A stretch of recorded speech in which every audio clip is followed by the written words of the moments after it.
መተግበሪያውን ለመጠቀም በመጀመሪያ ንዋይ የሚለውን መተግበሪያ ያውርዱ። ይህን ለማድረግ ጉግል ፕሌይ ስቶር ወይም አፕ ስቶር በስልኮ ላይ ይክፈቱና ንዋይ ብለው በመጻፍ ይፈልጉት። መተግበሪያውን ካገኙ በኋላ በሞባይል ስልኮ ላይ ያውርዱት። መተግበሪያው ላይ ለመጀመሪያ ጊዜ ሲገቡ ለአንድ ጊዜ የተጠቃሚ መለያ ወይም ዩዘር አካውንት መፍጠር ይኖርቦታል። ሙሉ ስሞን፣ የኢሜይል አድራሻውን፣ ስልክ ቁጥሮን፣ የይለፍ ቃለውን እንዲሁም የመሳሰሉ መረጃዎችን የሚጠይቅ ቅጽ ታገኛላችሁ።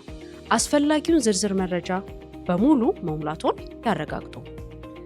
ቀጥሎ የመተግበሪያውን ደንቦችና ሁኔታዎችን ለማንበብ ጊዜ ይውሰዱ። ካነበቡት በኋላ መስማማቶን ለማሳወቅ ሳጥኑን ይንኩ። አሁን ተመዝግበው ለመጀመር ዝግጁ ኖት።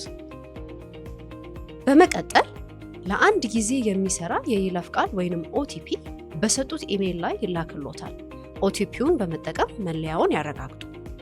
ይህን ሂደት ካጠናቀቁ በኋላ ሁሉንም ገበያው ላይ የሚገኙ የሰነደ መዋዕለ ንዋይ ግብይቶችን ማየት ይችላሉ። እንደ ኢንቨስተር ለመመዝገብ ኢንቨስተር ይሁኑ የሚለው ቦታ ይጫኑ።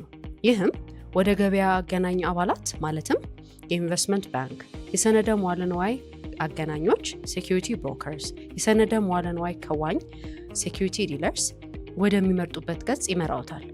በመቀጠል የሚፈልጉትን የገበያ አገናኝ ይምረጡ። ፍቃድ ያለው አገናኝ የሰነደ መዋዕለ ንዋዮችን ግዢና ሽያጭ የሚያመቻች ነው። የገበያ አገናኝ በሚመርጡበት ጊዜ የደንበኛ ወይም የተጠቃሚ ስምምነት ያገኛሉ።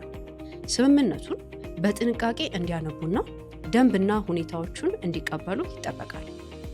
ቀጥሎ የደንበኛውን ይወቁ ኖው ዮር ከስተመር ቅጽ በመሙላት የግል መረጃውን እንደ ብሔራዊ መታወቂያ ወይም ፓስፖርት ቁጥር፣ የግብር ከፋይ መለያ ቁጥር እና ሌሎች አስፈላጊ መረጃዎችን ይሙሉ። ይህም አገናኝ አባላት ማንነቱን እንዲያረጋግጡና የቁጥጥር መስፈርቶችን እንዲያከብሩ ይረዳቸዋል። በመረጡት አገናኝ አባል ተቀባይነትን ካገኙ በኋላ ከስልኮ ላይ ሆነው የሰነደ መዋዕለ ንዋዮችን መግዛት እና መሸጥ መጀመር ይችላሉ። በንዋይ መተግበሪያ አማካኝነት በየትኛውም ቦታ በየትኛውም ጊዜ የመረጡትን የሰነደ መዋዕለ ንዋዮች መገበያየት ይችላሉ። ስለ ካፒታል ገበያ ተጨማሪ ግንዛቤ ለማግኘት የኢትዮጵያ የሰነደ መዋዕለ ንዋዮችን ገበያ ድረ-ገጻችንን esx.et ወይም academy.esx.et ይመልከቱ።